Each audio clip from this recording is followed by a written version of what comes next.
From Aotea Great Barrier Island, Aotearoa New Zealand, welcome to Small Island Big Ideas, an ongoing festival of conversations and events created to take Aotea Great Barrier Island and possibly the world forward.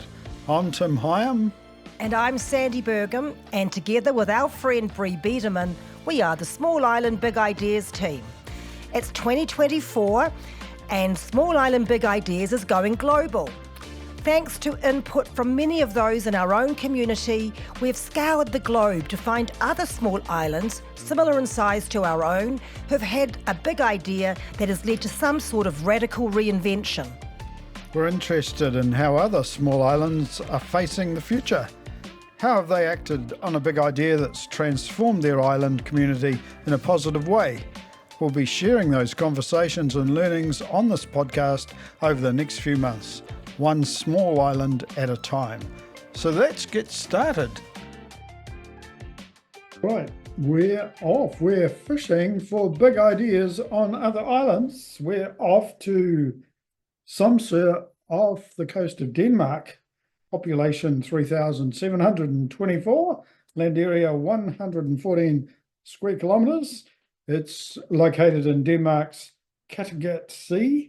Historically, it was dependent on imported fossil fuels for its energy needs, but in the 2000s, it embarked on an ambitious plan completely powering on renewable energy and achieved carbon neutrality. Hey, this is exciting, Sandy. It's very exciting. Yeah, we're going fishing. We're going fishing for ideas. Yep. Now they have 11 onshore and 10 offshore wind turbines for local biomass-fueled heating plants. I guess it's a bit colder there than I think so. on our rainy island. Yes, in the notes they talked a lot about, like heating, I don't think it's just like putting another log on the fire. No, Yeah, here we are in front of Loggy Fire. But yes.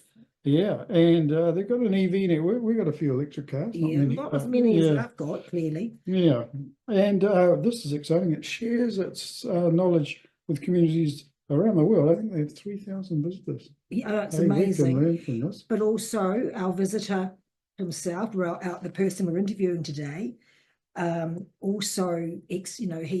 helps other islands, and I think he's also beamed into Great Barrier Island at some point as well. Yeah, he was in the Off the Grid Festival, so I've had a little taste. Yeah. Let's have the main course.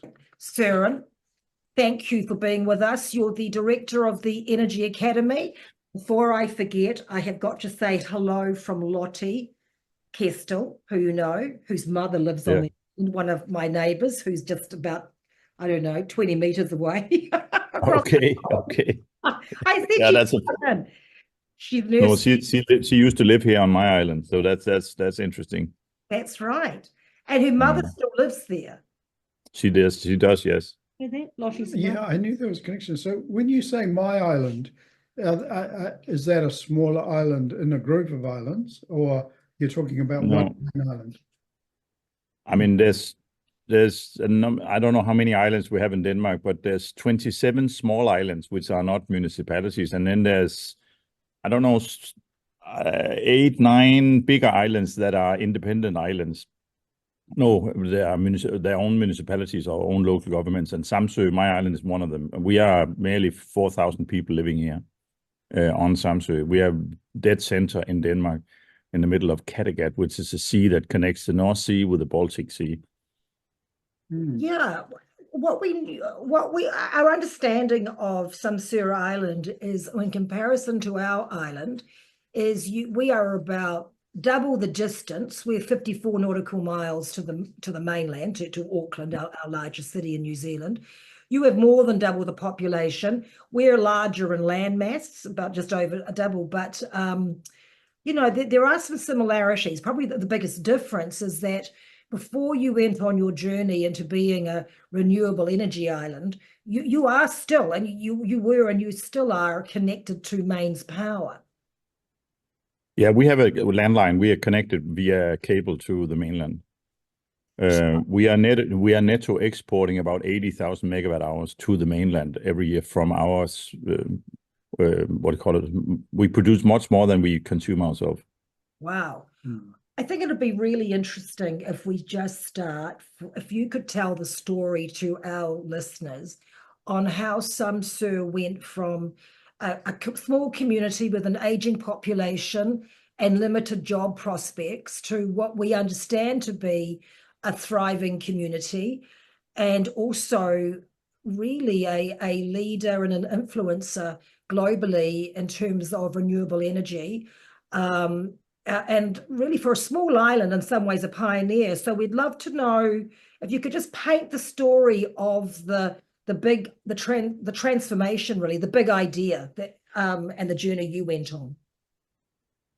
Yeah, so we were, I mean, Denmark signed up in Kyoto, which was COP3, the third COP meeting after Rio in '92 happened in Kyoto, and our then, I mean, the late minister, Mr. Svend Auken, he announced at Kyoto that Denmark would cut down 21% of the present CO2 emission, and also a number of other things, and amongst them to announce a community to be the model community for a total transformation from fossil fuels to green energy or to renewable energy. And he sent out a competition to be that place, and we sent in a master plan and won the competition. It became the Danish renewable energy island in '98, which is a long time ago. And you could say that and it was basically just transforming our dependency on oil and fuel, gas, petroleum, and other fossil fuels to self-sufficient wind, solar, biomass, and whatever we had available on the island. So that was a technical project, and most people on the island, they didn't get it. They didn't understand what was this all about. It sounded expensive and something from the capital.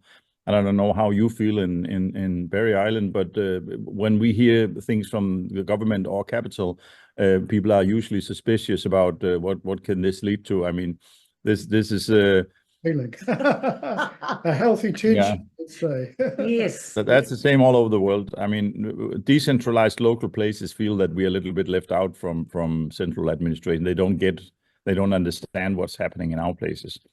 So I was the first staff. I was the first hired person in this project, and my role was kind of to translate the message from the government and the minister to the local community and try to translate what was in it for us. Why should we think this was an interesting endeavor project?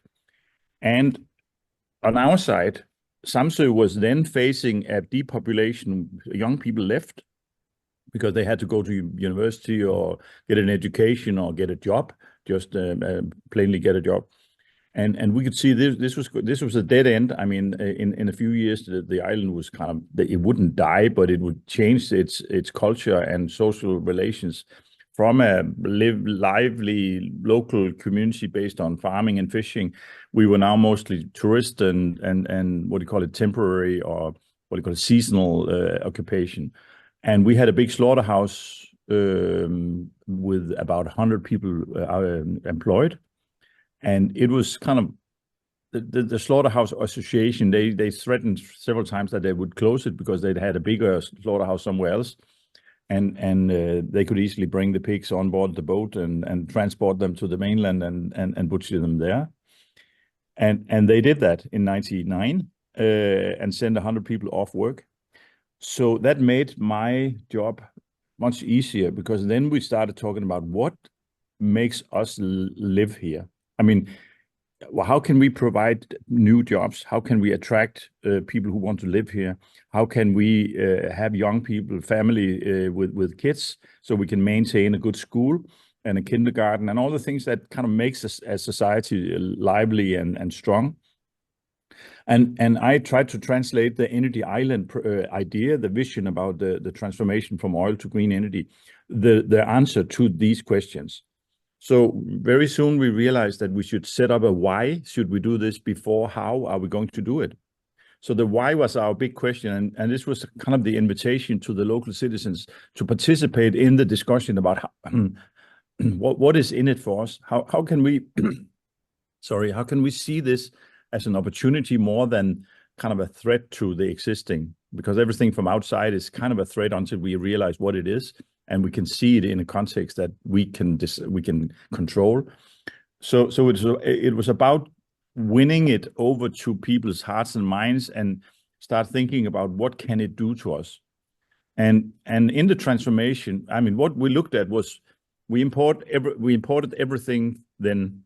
We used about probably 10 million New Zealand dollars worth of oil and gas to the island every year.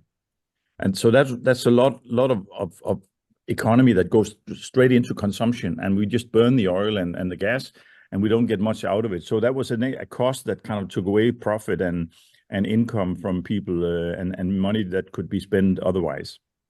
So we said, if we change this, we might be able to control our own economy and make a circular thinking instead of just export-import.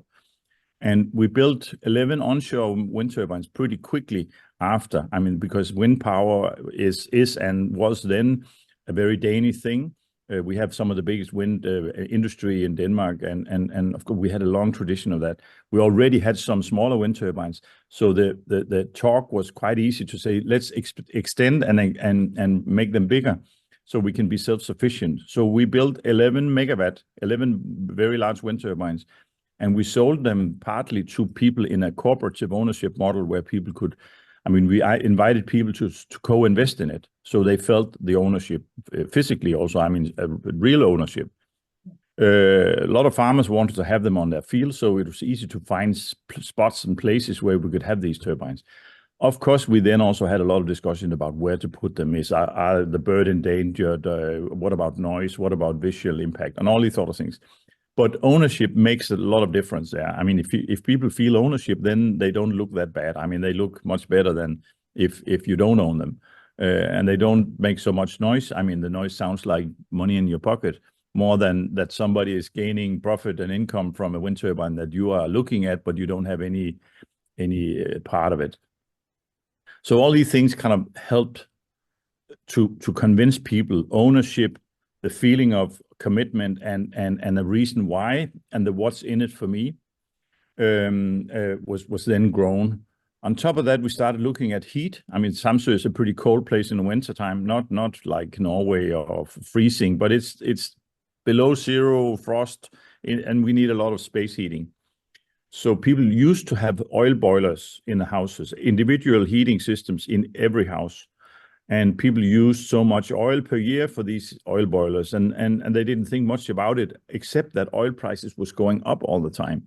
So just in 10 years, oil prices rose like crazy.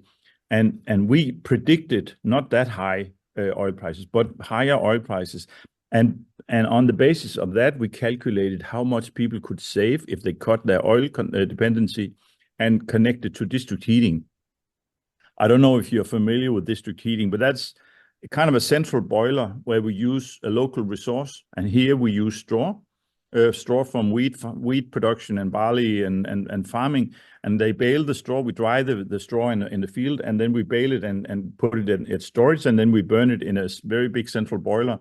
We have an underground piping system where we pipe hot water to all the radiators in people's houses. They were already there because they had oil boilers, but we took them away, and then we installed a heat exchanger in each individual house there. And we have today 4 district heating systems that is supplying 75% of all heating on the island based on local resources. And we agree on the price with the farmers, buy it from them so they have an income and they can sell us energy, which is waste straw from the fields. And thereby the people in the houses, they save money because it's cheaper than oil. The farmers are making money, and they probably, hopefully, you spend their money on building a new barn. So the carpenters and builders, they get a job too. So it's kind of we think in a bigger context. It's not just energy; it's also the added value or the what do you call it, the ripple effect of things here also that is creating what we asked for, namely more jobs and a better local economy and independency from raising oil prices on the global market where we don't have a say at all. So now people got it. Yeah. And carpenters, builders, and plumbers, and other people, they kind of got the hang of how to do this. So it was a self-organized structure where people could see that this is good, let's do more. And then they started pushing and asking. And whenever they came out to a client, they said to them, "Oh, you should connect to district heating, or you should insulate your attic better, or you should do this and this," because the plumber, carpenter would make money, and the house owner would save money. I think that is kind of the key to success for us. Yeah, I mean, it's interesting if we can just take you back. I mean, it's fascinating that an idea has gone to a complete economic model, and now you are selling energy back to the mainland, which is fascinating. Massive infrastructure. So initially with government seed capital, I love the idea of ownership. And it sounds so easy, Siren. It would be sounds a piece of cake, just explaining the benefits of doing this. But it'll be interesting for us to back up the bus a bit and just pick your brains and just talk to us about community resistance, anything in that area in terms of initially, we understand how you positioned it to the community, but just in terms of what the learnings about getting the community on board, because on the face of it, nobody likes change, and they didn't have to do it because you were connected to mains power anyway. Yeah, I agree that, I mean, theoretically, everybody is for change, but in practice, people are not so happy about changes. I mean, we know what we have, and it's working, and if it's working, why fix something that is not really broken? So it is kind of the thinking and people's, what do you call it, conservative attitude to change that is the most complicated to work with. So that's also why I in the beginning said we worked with a why, because this is kind of an opening question for people and say, why should we look into this? Why is this interesting at all? Why should I care? So, and we invited people to talk about that. How do you see your life in the next 10, 20 years on this island? What is your role? What can you see as barriers, obstacles? What is the possibilities, and how do you predict this will develop? And out of that came a lot of interesting discussions where people talked about many different things. And you probably also on Barrier Island have a lot of, you probably have some, I don't know if you are one yourself, from some old hippies who wants to kind of save the world. Can't you tell? Oh, yes, a few of those, yes. Okay. Well, we have a few of those too. And they Yeah. Yeah. I can see you're thinking about who that might be, but there's always some, and you could say that 10% are very convinced and they want to save the world immediately, but very often they don't have any means to do it. Right. They're very alternative, and they talk about regenerative farming and biodiversity and all the sort of things here. And they are kind of front runners in how do we describe the future. But if they are too noisy, too loud in the conversation, then some of the more conservative old timers like myself and other people will say, take it easy. We need to get everything in order and make it according to what the tradition tells us to do, and how we get in relation and how we finance things also. So my job was to connect the two and connect kind of the visionary hippies and the practitioners and the local people who kind of knew how to fix things and how to do things, and make them sit around the same table and talk about vision and practical solutions to that. You're doing that in small group meetings, sort of town town meetings. Yeah, you couldn't, we had some big public meetings, but that people are more shy when you have a lot of people from many villages and different places. We have a north-south dialogue also on Samsø. We had two different dialects here. We can easily hear a local from the north against a local from the south. They have two distinct different dialects, so it's easy to hear where people are from. So even in a small place, there's differences. And when you're in a big setting, people are more shy and they don't say so much. So what we did was we went from village to village. I think we have 20 villages here. Some are very small, that it can be 5 houses or 10 houses, but they have their individual little village committee and they do different things together. So we went out and saw them in their own neighborhood and had meetings with them. And how do you see it in this village? And what is your thoughts about this? And then we combined things and said, you have the same idea as this village over here. So let's merge these two and say, could you two work together on a district heating scheme, for example, or put up some wind turbines in your neighborhood because you have some good fields where space is okay and we can get a permission without any too many problems here, according to what you call nature conservation or whatever it could be. So we navigated, what do you call it, in a normal local way. I don't know how you think, but here I know exactly who to call. I'm a local. I'm born and raised on Samsø, and I know exactly who to call if I have a problem. And then this person will direct me to the right, what do you call it, person to help me with my problem. I think And it's this is an informal structure where you always know who will be kind of interested, helping out, ready to do things here also. But what I'm hearing is a very considered relationship building, communications, kind of conversation. Absolutely. Yeah. I mean, I mean, the driver for it was a big idea, wasn't it? That opportunity to transition energy off the back of that sort of global movement to reduce carbon. I think, historically, the problem with all our big ideas on this island have been exploitive. Let's take the whales, let's take the trees, let's mine something. Yes. But you had a really, I mean, it's an infrastructure project. It required a lot of money. I like the idea, the government catalyzed it, but there was an opportunity for local buy-in. Yes, I think that's really important. Yeah. Because we do have a history of resistance to top-down government type big ideas here. Yeah, I think that is spot on. I mean, what it is, the buy-in, and you have to analyze what would make people buy into different ideas and thoughts here. I mean, we have a whole bunch of people that comes out of the capital as consultants and experts in transition and all kind of things, and they'll come out and help us. And its fun thing is that we haven't really asked for help, but they want to come out and help us, and they help us very much in one meeting, and then they go back to the capital again.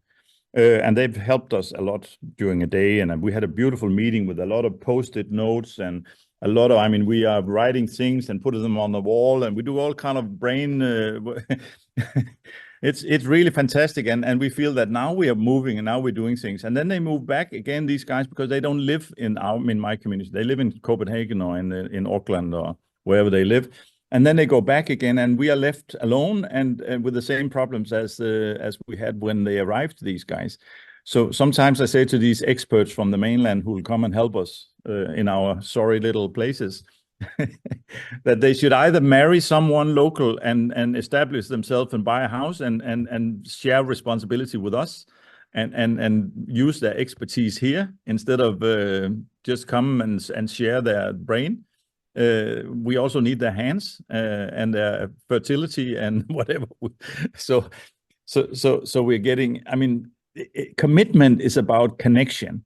It is about being present and practical and what do you call it, useful somehow. Absolutely. So you go, Tim. I've got a question. I wonder, like the whole energy environment shifted a lot, I guess, since you started with your turbines. I mean, perhaps we're not that good at collectivizing here because we're all buying our own solar panels and batteries, and it's a lot of money, and times are tough here. I just upgraded my system, $25,000 later for some lithium batteries and 3 more panels and a bigger inverter, but we're all doing it separately. Do you get a sense from your academy's work that we can be a little bit more communal thinking and help each other out in the energy space? Yeah, I think that it is maybe a Scandinavian thing here, also the cooperative feeling or the cooperative ownership where we share. I mean, I've been talking about this in Australia and in the US also, and people say, we cannot do that because, I mean, this is socialism. And I say, no, it's not. It's not socialism because it's not Russia. I mean, we're not sharing everything. I mean, you can still have the rich guy and the poor guy living next door to each other, but they can be in the same cooperative and they can share the ownership of a wind turbine. But the rich guy maybe owns 100 shares and the poor guy owns 2 shares. And so it's allowing people to be connected and participate. So it's more social responsibility than socialism. And I mean, we have some say that Denmark and the Scandinavian countries are the most happy countries in the world. I don't know if you've seen any of these studies. And sometimes we shake our heads and say, this is ridiculous. I mean, we're not happy at all. We have depressions and a lot of other things. But the happiness is defined by trust. So if you trust your system, you trust your tax system and pay high rates of tax because the system gives you back something that you need. So you trust that the system is taking care of all the other things here. And that trust is making you confident and happy, which I think is a bad word, but more satisfied in life, so to speak. And some people say it comes back to the Vikings, because I mean, the Vikings, they didn't have a sovereign leadership. They had many different chiefs, and they had treaties and agreements amongst them. So said to them, if you have my back, I'll have yours, and then we can go on a voyage to England and steal and whatever they did, bring back some goods from over there. But I think that was not the only thing they did. They also settled and made new villages and establishments. And they can discover today that some of these areas where the Vikings were establishing trading posts and stations, there's a higher level of trust in these areas because they organized in a cooperative way. And I think that is something to study because it is a strong organizational, what they call method to share the cost. Because then you can also go to the bank and say we are 20 families here who wants to make a collective solar panel and a bigger battery and some stronger inverters in this also. And we like to lend $100,000 instead of 20,000 or more. And we'll all vouch for that. We'll all stand up for that. And the bank can give you a bank loan at a reasonably lower rate because it's a bigger business and you can negotiate things here also. Instead of you being individually handling your own system. This is always more expensive. It's also more what you call risky because you stand alone with your action, if you understand. Yeah, I mean, we are seeing the beginnings of it here. I mean, we've got the example down in Tryphena of Peter Blackwell and Orla, the pub. You know, they got together, didn't they? Built a big solar array. So, you know, sharing the infrastructure there. And up at the Clara shops, there's, I think, 6 businesses in one private house feeding off a microgrid with lots of panels and Tesla batteries. And up in the north where our Maori community is, there's a young entrepreneur, Tamatoki, who's talking about designing batteries to be shared amongst communities that really are, you know, socio-economically disadvantaged. So there's some exciting things starting to happen. Yes. There is in this community. I was to be fair, I was going to say something really cynical actually. Not about the barrier, but it was more when Søren was talking about, you know, culturally, this, you know, trust in the system, we pay high taxes. I was thinking, oh, New Zealanders don't have trust in the system, but on the island there is some interesting things happening. I wanted to just take this somewhere else and ski off piste for a moment because there's some burning question I know I'm going to forget to ask. Now, I'm just curious in terms of the demographic makeup now and with the Energy Academy, which actually you could tell us a little bit about that. But I'm interested in terms of, has the population makeup changed? We've just had a recent census, which has shown for the first time in years, our population is growing, and we're excited that the population in their 30s is growing on the island. So we were just interested in terms of the transformation. Has that attracted new people, younger people? Are they coming back to the island? I mean, the whole story about the transformation has attracted some attention also in Denmark. And I think there's a trend. We feel that we can see a trend amongst young families.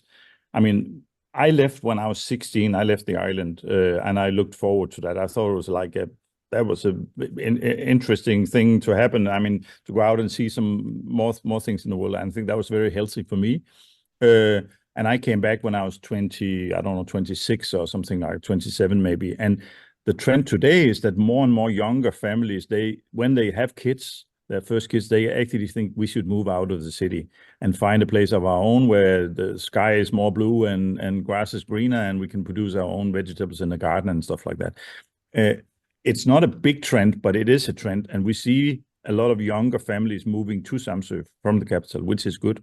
And I think they are looking at the sustainable, what do you call it, the actions we have done here as an advantage for this also. They can see that we're doing things and they want to be part of that. So that's an invitation, I think, more than just a status. And I like to what we do here at the Energy Academy.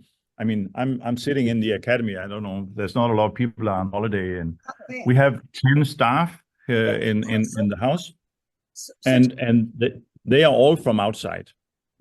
So these are newcomers to the island, and we try to give them a job here because they have some qualities we don't have.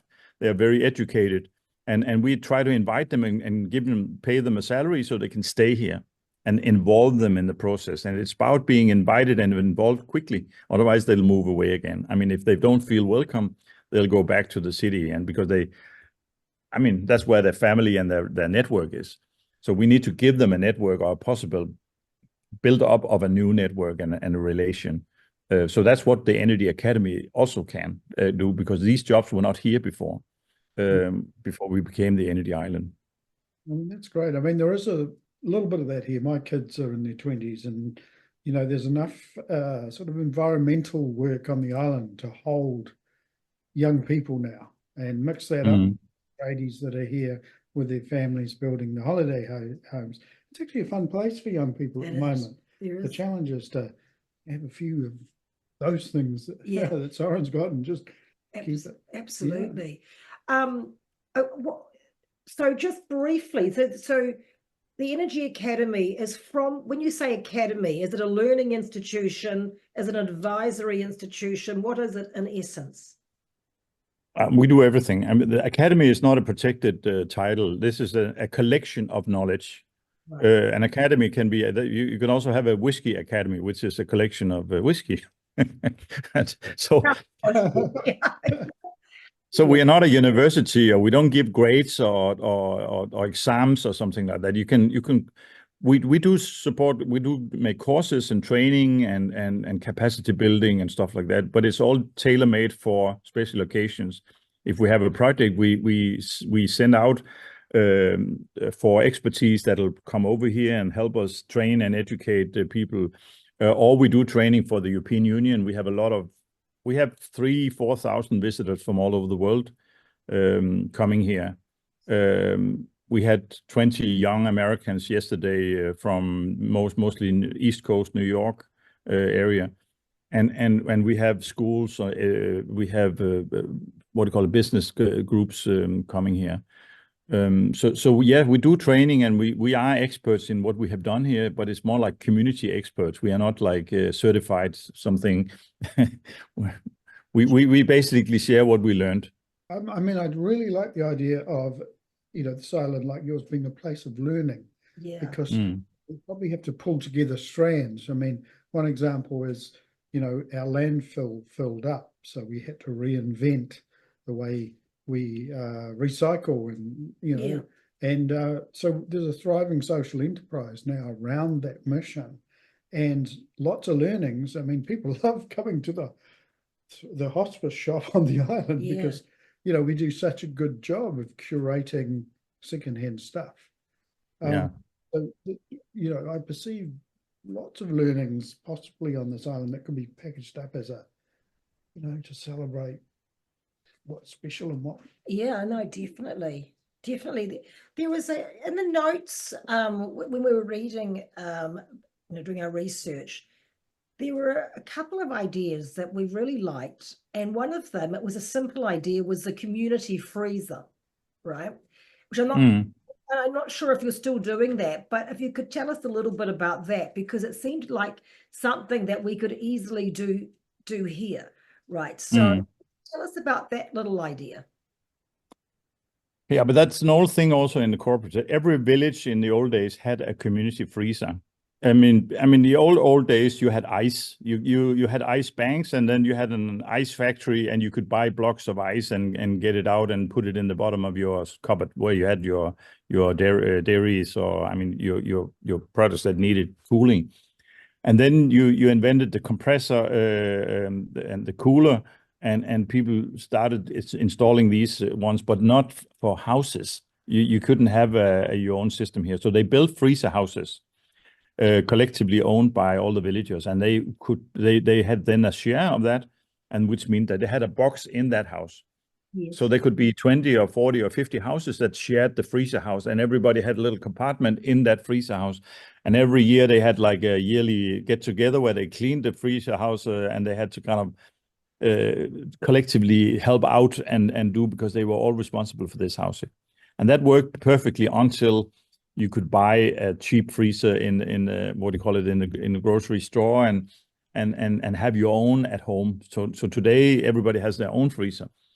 But we built many of the projects here based on the freezer house organization structure, where people shared it because it was necessary and it served the common good, that people could see clearly that this is good for us, and it is better than the other option, that you had to drag a block of ice into a cupboard and take the melted water out and all these other things. This was much easier now. So everything that is making your life easier and hopefully also cheaper is interesting to study. How can we use that, and how can we translate it into a local context that makes sense for people? Yeah. The other piece that I was interested in too was EV charging stations for electric vehicles. So tell us a bit about that, as well as the take up of EVs on the island. Yeah, I mean, when we started, there was no EVs, and 25 years ago, electric vehicles were really, really bad. I mean, that you could drive very short mileage on them, and the technology was not very advanced. But we saw that when we have so much wind power, I didn't even talk about the offshore. We have 10 offshore wind turbines as well, and they produce 3 times more energy than the entire island uses. And that was meant for transportation, because we saw it 25 years ago that when everybody is driving electric vehicles, and we maybe also have the ferry driving on electricity, we'll need a lot more energy to serve that purpose.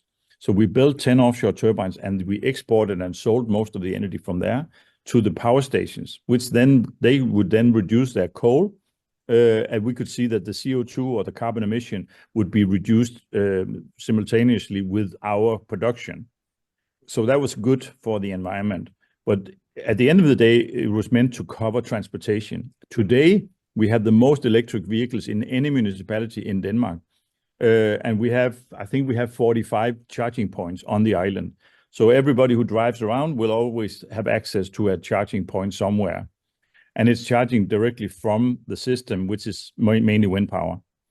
And we made some private companies interested in this and said to them, why don't you make an offer on 10 points here also? So we have, I think it's 3 or 4 companies who individually put up charging points in designated places. And they have their name and brand on it. So they have customers in the mainland. So when they visit Samsø in the electric vehicle, they have like, a card that from this company, and they can say, oh, we also have that card used here. So they can charge, and these points here and get some discount and so on and so forth. So it's part of a distribution system that is interesting for the transport companies. So it's chicken and egg kind of. If you don't have the infrastructure ready, then it'll be harder to have the electric cars, because then people need to have charging points at home. And what do you do if you're a visitor to Samsø and you come over here with a ferry with your new Tesla? So you'd need a public a charging point. So now we are very, very well serviced on that point, and people bring their cars here. We have them sitting here all the time. I think you can see there's a car sitting outside in the background, charging on our charging point here at the academy. So this is bringing people around. I'm really interested in your ferry and the work. collectivization that, enabled that to happen, because, we got kind of a monopolistic providers of our transport now increasingly. And, prices are so expensive. And I just wondered, how did you get into that area of determining your own, control or say in getting to and from your island? I think it's part of the island spirit and thinking that we need to be independent in our decisions. If we're depending too much on something from outside, then we can be in trouble and we don't have any control over it at all. So it is about have as much control as possible over what is critical infrastructure, and hopefully you can decide what to do here. We have a municipality, local government, which helps us somewhat. I mean, we are obeying Danish laws, of course, as much as possible. But I think we have to say that it has to be as legal as possible, which means that sometimes you have to bend the rules a little bit when but that's, I mean, we are not lawless, but it is important that we feel that we are in control somehow. So the municipality actually some 10 years ago took over the ferry company and runs the ferry to the mainland, Jutland, and we have a hybrid ferry that is partly electric, and it takes about 150 cars, 600 passengers. So it's not a little ferry; it's pretty big. And the other ferry route, which is going to the east, is now going to be totally electrified in March next year. So this is more or less in a half year's time. We got to have brand new ferry there. That's even bigger. And that's control. That's because we have asked for it. We couldn't do that before. We had rugged old rusty ferries that was secondhand from some other companies that come and sail here. Yeah. I mean, there are murmurs of, people thinking about that, which we'll explore a little bit later. But I mean, one of the characteristics of this island is a lot of, struggling people, and also, not a few very well-off people that also have skin in the game and commitment to the island. And that mix that you've talked about between, public infrastructure development and private engagement in that, how important is, let's call it philanthropy, or, investors, on-island investors? Is that something that you... Yeah, it's super important that you have investors who are ready to start the process. If somebody is kicking in and say to them, let's do this, then a lot of other people will follow. Because, I mean, wealthy investors are, I mean, they can be strong leaders in this. And for me, it's important to believe in what do you call it, a connection between financing, what you call capitalism, and kind of a social responsibility at the same time. So the driving force for this is kind of a visionary project plan that people can see, but the engine behind it is actually investors who can see it too, and who is kind of open enough for what you call an invitation for other people to participate. So because if we have monopolies and people who own everything, then I mean the tourist industry suffers a little bit from that here, because we have too many private hotels owned by people from outside, and they decide what's to do here, and they have a very defined interest in making money in a very short time of year. So we have a season that is like 16 weeks, and after 16 weeks they're gone. They live in Spain the rest of the year, and they spend all their money there instead of using them here. So we have these problems also on this island, that if you don't connect it with local wishes and development ideas, then it can be a burden to have rich investors or donors, what do you call it, funding people for this also. But for me, it's vital to have them on board the projects that is serving the common good. Søren, it might be, if we could, because we've got a few more minutes, if we bring this down to bring it alive for us in terms of people. Now it's got real momentum, but in the early days, were you very much seen as, from a profile point of view, as a visionary leader leading out on this big idea? Or was there a group, or was it you? I'm a local guy, so people knew my father and they knew what he'd been up to. I mean, so that's both good and bad. So I have a history on the island, and people would probably think, because my father was also a little bit outspoken, I don't know what you call it, but he did a lot of interesting things on the island. So I was born and bred in a family of entrepreneur and visionary thinking. Right. So I think I was allowed to step a little bit out in front of development and do say things that help the people here. But because I know my community, I was also treading carefully, not to go too far ahead of things here, also without consent and commitment from important groups of people, like the farmers and the tourist business and the trade and business guys. And I would always call these guys and say to them, we have this crazy idea. What do you think about it? So I tried to kind of pave the ground a little bit before we had public meetings, so they wouldn't stand out ignorant, but they would be committed to this also. Yes, we know about this. We already heard about it. We have been informed and involved. And that is kind of, that's the staircase to a stronger commitment from people. So I think that is always an evaluation. I mean, if you're too visionary, then you lose a lot of commitment from people, because they don't follow and they don't trust that this is coming. This is too fantastic. I mean, you're too crazy now.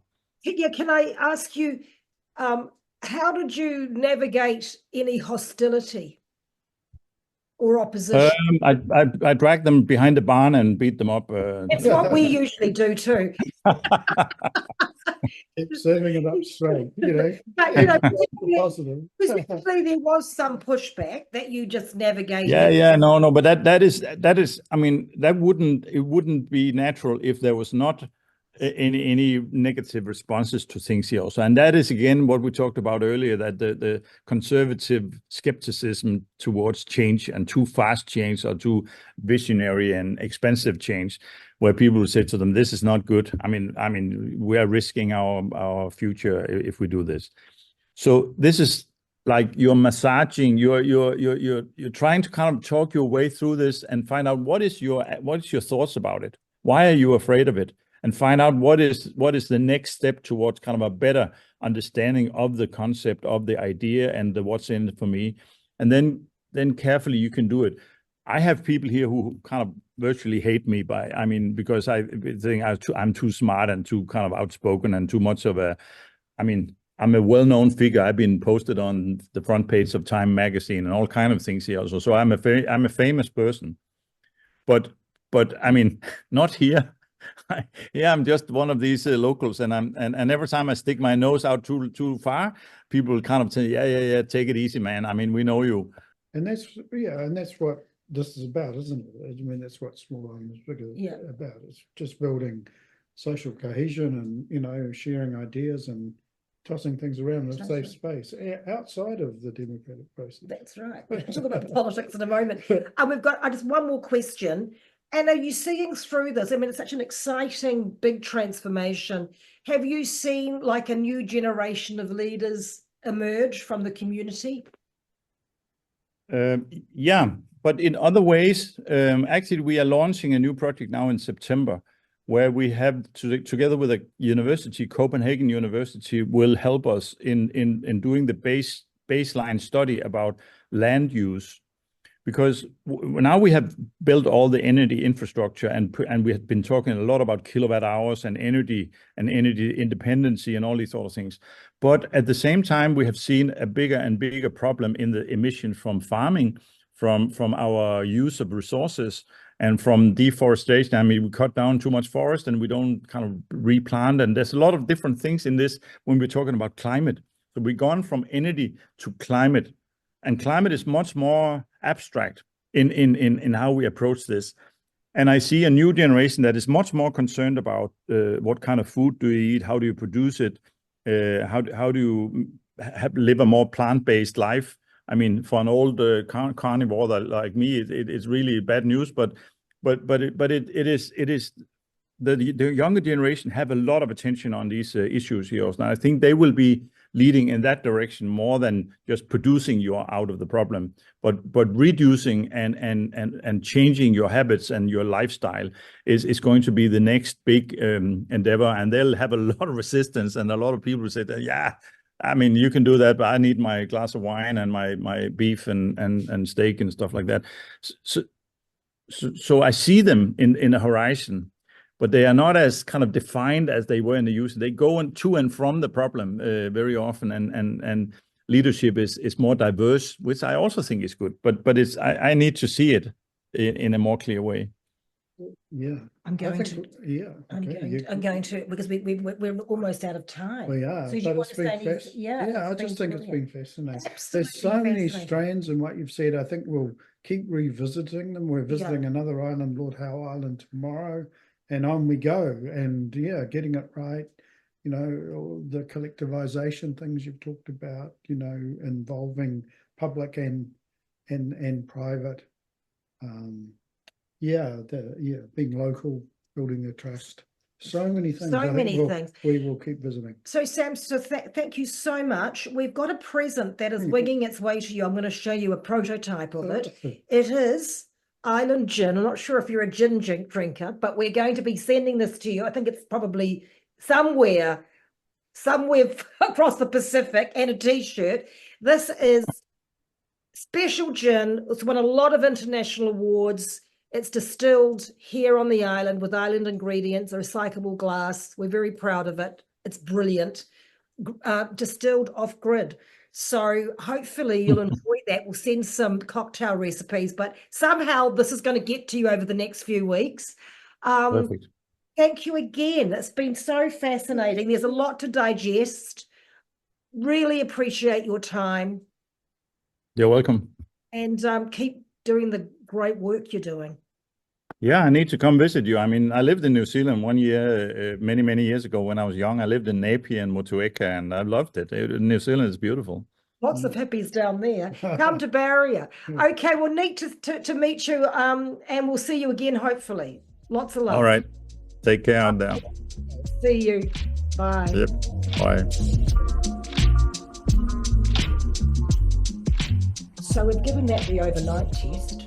Yeah, I dreamt about it, Sandy, which is a good sign. That's a good sign. Yeah, I was, subconsciously, I was thinking, gosh, there's such an interesting combination of factors there, some of which can snap with us. Some of them are a bit different, but the differences are fascinating too. So what did you get? What did I get? Well, I think, they had this big infrastructure challenge or need, there's not many windows where you can spend a lot of money and do something really big on an island, but there was that opportunity.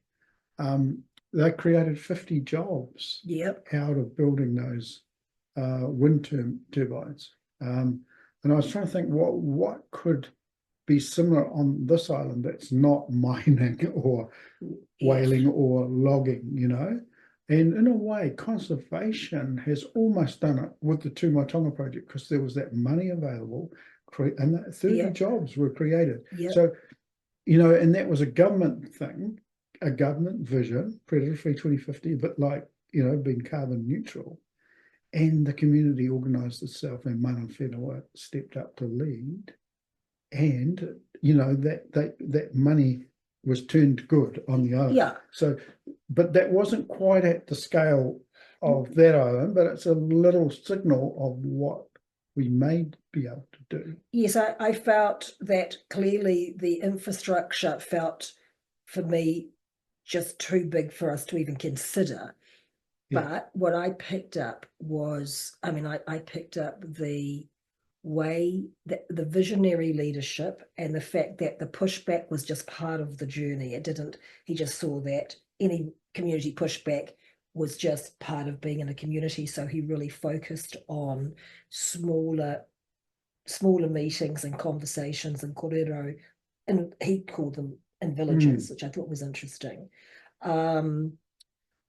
What else did I pick up on? I loved the community ownership, that actually the community themselves had skin in the game, right? Which I really liked. Yeah, and it was it was investment opportunities, wasn't it? People could put their money into the visionary plan. So, and that's what generated the skin in the game. Yeah. And we don't often see that here, do we?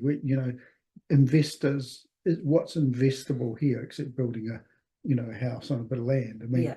wouldn't it be great to allow investment in something new and big, whether it's an education hub or, some sort of collective enterprise? Yes, no, absolutely. I mean, I saw, what I picked up on was even their hybrid ferry that is community owned. I mean, that is a big and possibly doable idea. Don't know how, but I thought that was great.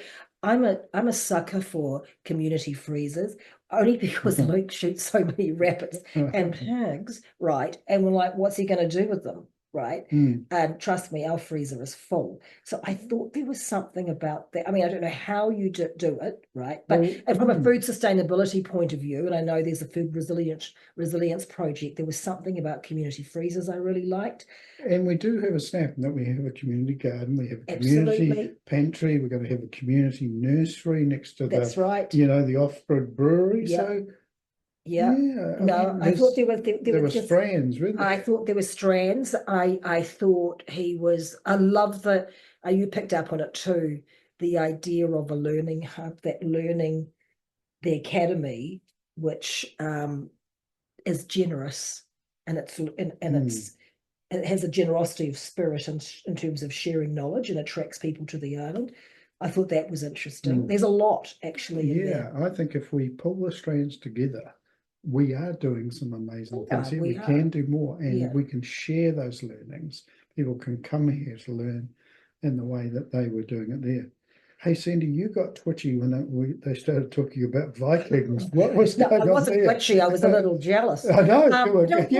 Only because I don't know much about Denmark. We must ask Lottie, but there is obviously a shared cultural framework, right, and a shared cultural worldview. This is the way he was speaking, and I think there is a lot of that in Te Ao Māori, but I don't know if there is in Te Ao Pākehā, to be honest.